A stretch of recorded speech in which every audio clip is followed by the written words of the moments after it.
আসসালামু আলাইকুম গাইস, আশা করছি সবাই ভালো আছেন। এগুলো হচ্ছে দেশি পালং শাক। এগুলো আর বড় হবে না, এগুলো হাইব্রিড পালং না, যেগুলো বড় বড় পাতা হয়। এগুলো হচ্ছে আপনার দেশি পালং শাক।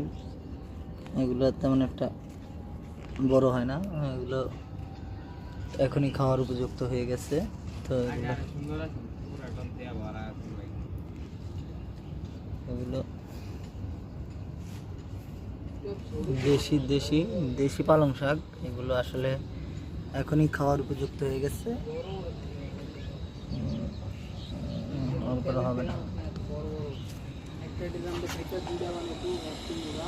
দেশি পালং শাক আপনার হাইব্রিড যেটা বড় পালং শাক, ওইটার থেকে খাইতে এটা অনেক ভালো সুস্বাদু। এটা ভাজি করে, রান্না করে, মাছ দিয়ে, যে কোনো কিছু দিয়ে খাওয়া যায়। এই যে ভাট্টার ভিতরে আমি মাটি দিয়ে লাগাইছি, আপনারা চাইলেও আপনাদের ছাদ বাগানে আপনারা পরিচর্যা করে আপনাদের দৈনন্দিন জীবনের যে সবজির চাহিদাটা এটা পূরণ করতে পারেন।